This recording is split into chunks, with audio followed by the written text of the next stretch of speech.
Assalamualaikum warahmatullahi wabarakatuh. Selamat siang, selamat berjumpa kembali dengan saya Vendra. Masih di podcast Aspirasi, podcast DPRD Surabaya yang membahas tentang isu-isu terkini terkait tentang Surabaya pastinya. Sudah bersama dengan saya Ibu Laila Mufidah, Wakil Ketua DPRD Surabaya. Gimana kabarnya, Bu? Alhamdulillah baik. Sehat. Sehat, Bu. Sehat ya.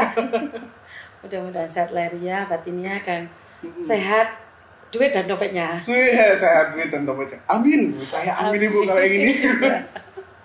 Aminnya paling keras mungkin. Aminnya paling keras kalau yang ini, Bu. Iya. Bu. Jadi episode yang kali ini itu kita mau bahas tentang pariwisata sih, Bu. Pariwisata, siapa? Jadi pariwisata di Surabaya pasca pandemi, potensinya kayak seperti apa dan lain sebagainya.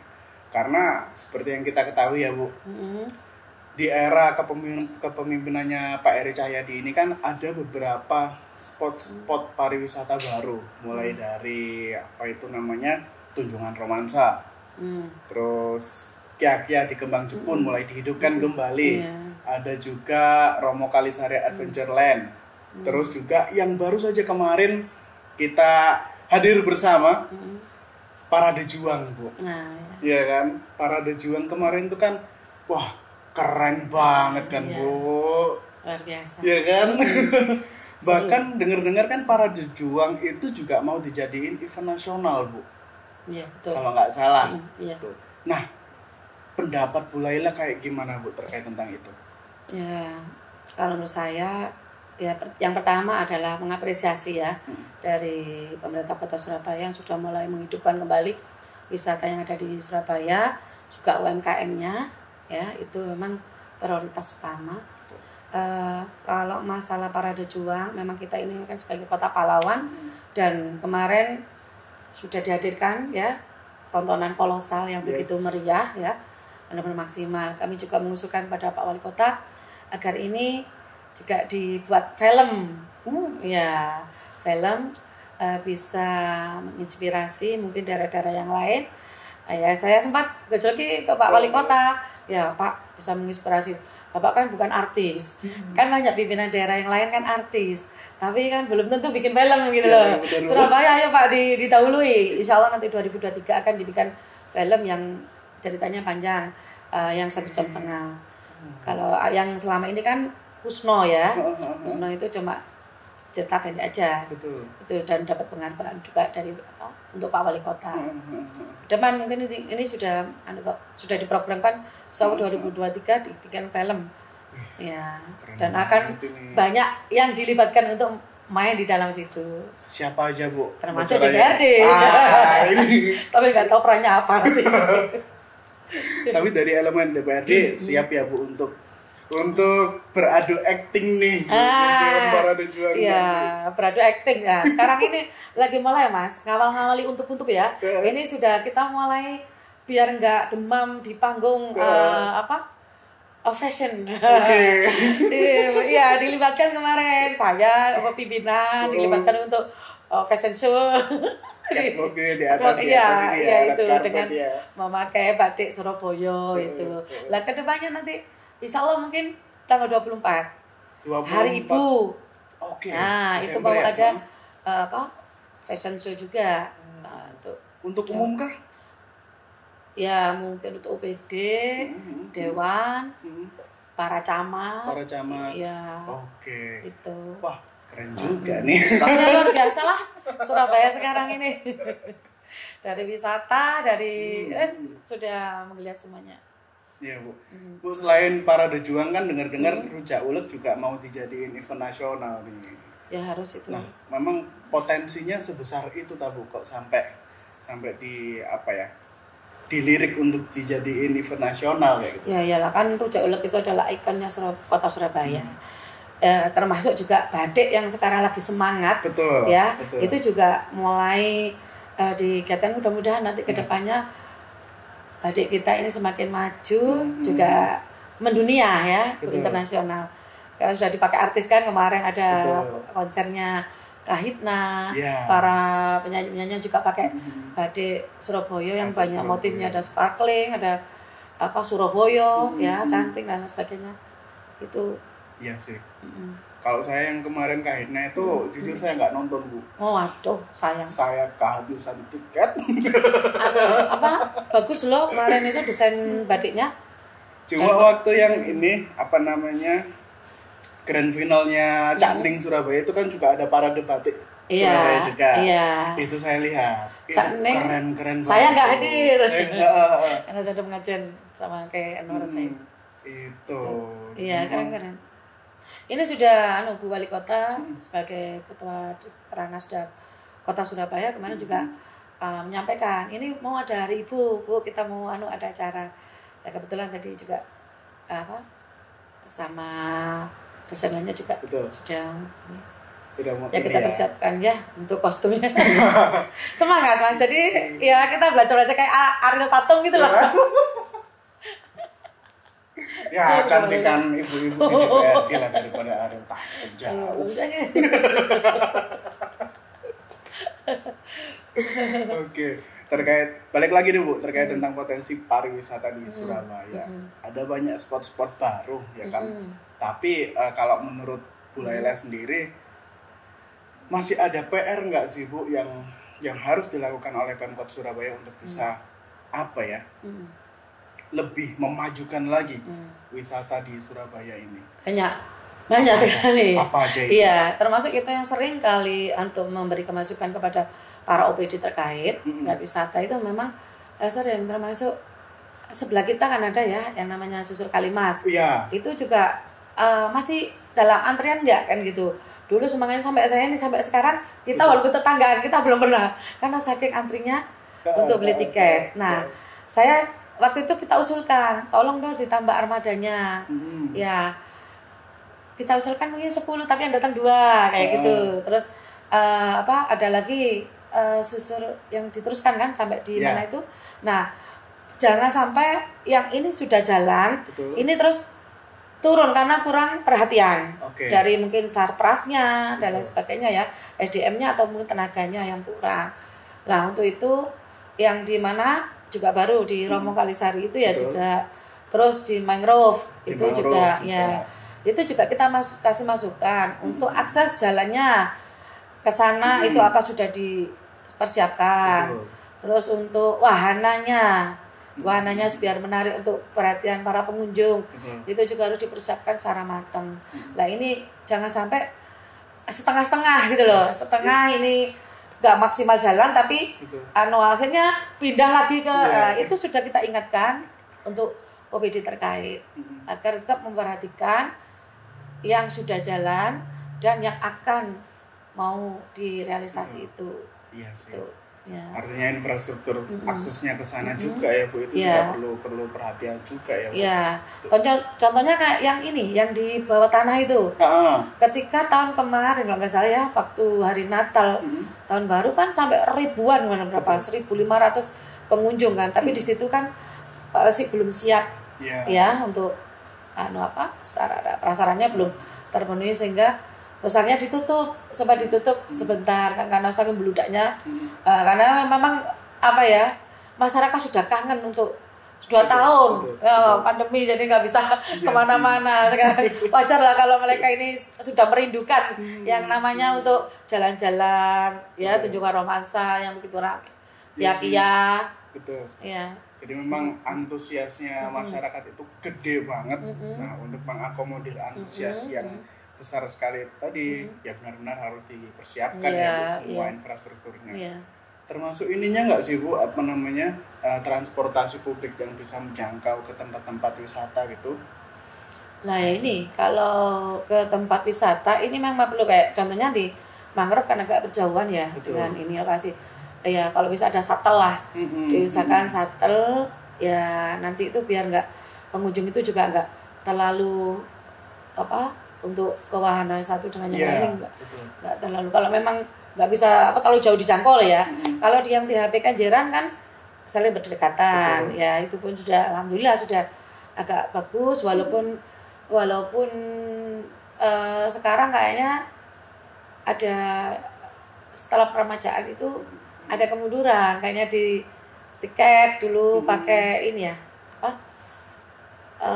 sekarang manual lagi kayaknya ya. Nah, ini Iya, betul. saya belum ya infonya dari masyarakat seperti itu.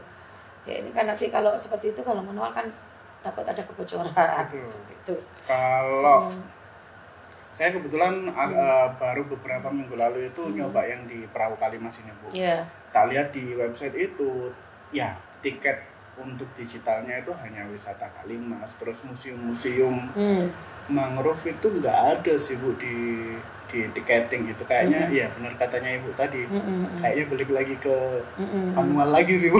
Iya. Ya makanya itu nanti mungkin memang juga mungkin persiapan ya masih. Betul. Persiapan karena mau perbaiki lagi ya. Kita juga sering ngasih masukan-masukan itu agar memang dari tenaganya, ya tadi SDM-nya juga di sarana prasarananya juga jangan kita lonseng semua tapi nggak maksimal hasilnya. Jadi biar masyarakat ini juga nggak bosen hanya itu aja. Ini sudah luar biasa Surabaya sekarang, mengapresiasi sekali untuk pemerintah Kota Surabaya, sehingga mereka yang sekolah ya, siswa-siswa ini juga banyak rute-rute yang akan dikunjungi ketika dia ada kegiatan tengah semester. Itu banyak sekali yang dikunjungi. Kalau dulu kan mungkin cuma museum ya, terus Tugu Pahlawan, ya, Monotarium kan gitu aja. Sekarang banyak yang dikunjungi. Jadi ya alhamdulillah. Nah, kalau berbicara terkait ini ya, Bu, potensi PAD yang dihasilkan dari pariwisata di Surabaya, menurut Ibu masih bisa ditingkatkan atau gimana, Bu? Oh, ini sudah meningkat. Itu sudah meningkat. Sudah meningkat dari dari PAD-nya yang saya tahu Kenjeran sudah, tapi saya nggak hafal ya angkanya berapa. Yang kemarin disampaikan waktu di Badan Anggaran itu meningkat. Sudah mengalami peningkatan ya, Bu? Peningkatan. PAD Kenjeran, terus mana ini? Ampel ya, terus di Tugu Pahlawan itu. Dan sekarang kan juga banyak yang nyewa di Tugu Pahlawan itu. Karena ada perda di situ. Karena retribusi. Ininya ya, Bu, yang di dalam tuh lapangan di dalam lapangan Tugu Pahlawan. Iya. Ada perda juga. Nah, ada ini sih, Bu. Ya kalau nggak PAD-nya naik, ya nggak mungkin APBD naik ya. 11 lebih 11 T. Dari yang tahun lalu kalau nggak salah 10 koma ya? 10 koma hampir 4 10 koma. Ya. Luar biasa itu. 11 lebih. Pandemi bisa dikendalikan, APBD-nya langsung naik.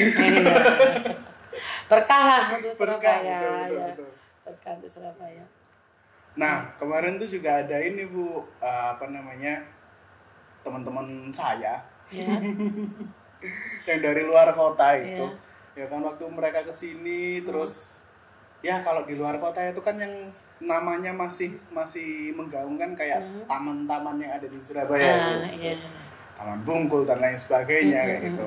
Cuma kok ini ya, Bu, perhatiannya agak menurun nih. Gitu. Mungkin gini ya, Mas, ada beberapa indikator mungkin ya.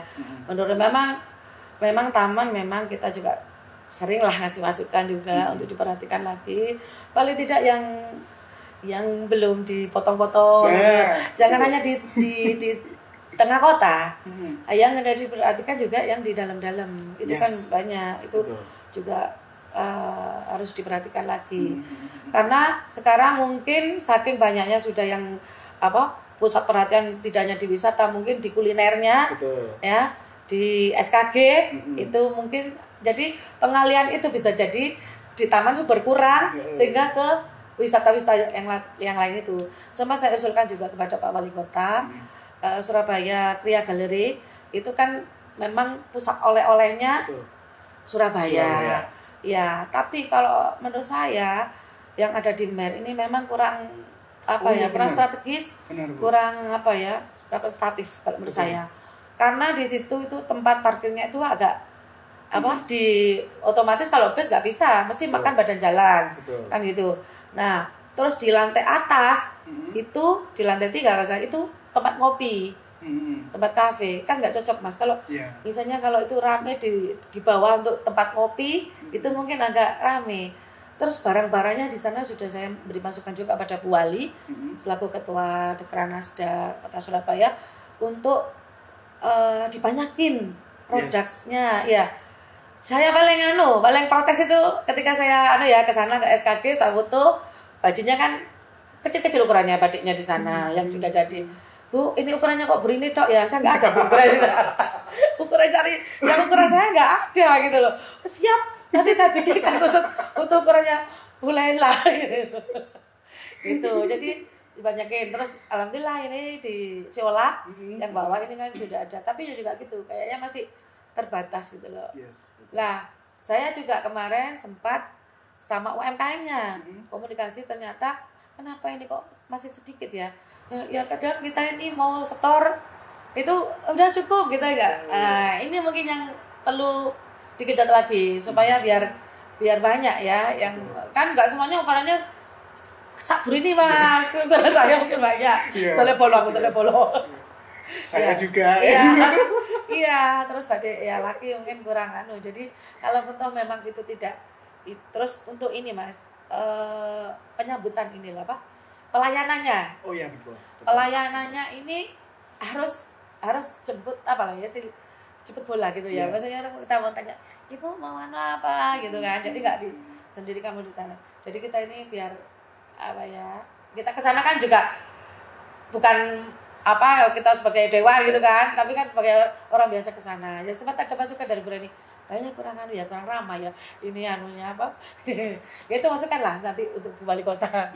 Mungkin ya sih biar lebih nyaman juga kan Bu ya. Ramah, sopan gitu kan. Biasanya yang aktif, yang cari oleh-oleh khas Surabaya itu kan berarti wisatawan yang dari luar kota. Iya. Itu. Nah, kalau mereka datang terus dijelaskan juga ini batik khas Surabaya terus begini pasti lebih terkesan lagi ya.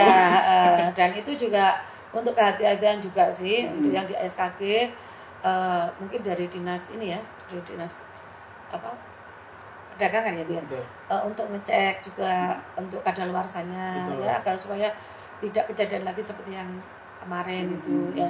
Jadi harus benar-benar dilihat expirednya ya, jangan sampai ada kejadian yang diharapkan memang harus semua kan baru banyak. Saya itu sampai mengusulkan loh Mas, pernah di ini kan mengusulkan Pak Wali cari lahan yang luas yang di tengah-tengah kota itu buat SKG kayak contohlah Bali, Krishna ya. Bener. Ada apa lagi tuh Krishna selain Krishna terus Keranjang ya kan? Itu kan banyak sekali kan yang namanya selimut itu kan tumpuan gitu, sandal itu kan I love Bali itu kan banyak lah, itu I love Surabaya banyak gitu loh, sehingga tidak dinikmati oleh para wisatawan yang dari luar saja, tapi juga dari dalam kota Surabaya sendiri ini juga berkunjung ke situ tuh belanjanya lebih banyak gitu loh, maksudnya tuh lebih suka, lebih nyaman gitu loh. Itu maksud saya, maksud kita ya adanya Mirota ya kan, terkenanya Mirota ya memang dia barangnya banyak gitu loh.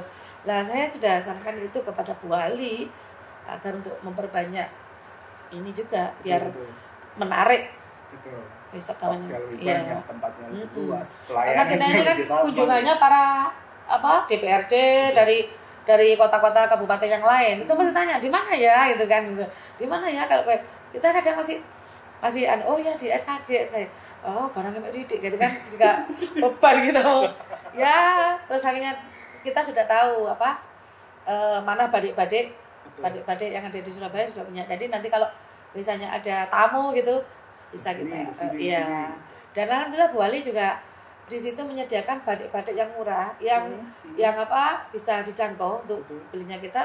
Ada batik itu yang harganya 150, 200 itu sangat laris katanya, laku keras karena itu terjangkau, juga kadang dipakai souvenir pantas. Dipakai souvenir untuk kita ke keluarga di luar kota ataupun yang lain, itu sangat pantas. Siap-siap keren sih Bu. Ya mudah-mudahan nanti lebih besar lagi tempatnya, lebih banyak orangnya, lebih ramah lagi pelayanannya, lebih prima lagi. Pemerintah kota kan banyak. Tapi cari yang luas representatif tuh di mana? Aja nih Pak, gitu. Aja nih ada nggak ada gitu. Ya mudah-mudahan nanti ada lah. Ya. Pengen meniru Bali lah. Oke, Itu, Bu. Terakhir nih, Bu. Ya. Harapan Bu Laila untuk pariwisata di Surabaya next di tahun-tahun berikutnya setelah pandemi ini selesai ya, Bu. Ya. Semangat kita adalah semangat untuk bangkit kembali kayak gitu. Nah, kayak gimana? Ya, paling tidak ya semakin bangkit ya semakin nanti semakin banyak dan semakin bervariasi. Termasuk ada Dufannya Surabaya. Ya, Itu selama ini kan masih belum ya? betul. Belum. Ya, mirip-mirip gitu aja sih. Belum tentang wisata pantai juga kita kalah dengan Malang. Malang itu kan wahana-wahana spot-spot untuk itu kan banyak. Ya, itulah paling tidak kita masih ini kalah dengan Malang. Itu. Ke depan saya harapkan nanti juga lebih banyak, lebih variatif dan juga lebih maju lagi lah daripada yang sekarang. Gitu. Oke. Nah, itu tadi obrolan kami. Keren-keren sekali masukan-masukan dari Bu Laila. Mudah-mudahan nanti kedepannya pariwisata di Surabaya itu semakin keren lagi ya, Bu, semakin maju lagi. Menambah PAD-nya Surabaya. Itu ujung-ujungnya di situ. Menambah PAD-nya Surabaya dan PAD tadi itu karena nanti kalau APBD-nya semakin meningkatkan kesejahteraan masyarakat. Saya sendiri sebagai pimpinan dewan juga nggak malu Mas, dok APBD. Masa wes COVID-nya sudah turun, APBD-nya turun. Ya kan harus naik terus. Ya itu dok APBD saya pede. Kalau turun ya nggak malu lah kita sebagai pimpinan dewan. Gitu. Ya mudah-mudahan lah kita terus berdoa kepada kuasa, mudah-mudahan selalu berkah, maju Surabaya ini dan mudah-mudahan aman, selamat, amin, barokah. Dan mudah-mudahan udah pandemi benar-benar udah selesai lah. Ya, mudah-mudahan. Baik Bu, terima kasih atas waktunya Bu Laila. Mudah-mudahan nanti kita bisa ketemu lagi, berbincang-bincang lagi ke depannya kayak gitu. Akhir kata, saya Avendra Firmansyah dan juga Bu Laila Fida, Wakil Ketua DPRD Kota Surabaya. Kami undur diri. Wassalamualaikum warahmatullahi wabarakatuh.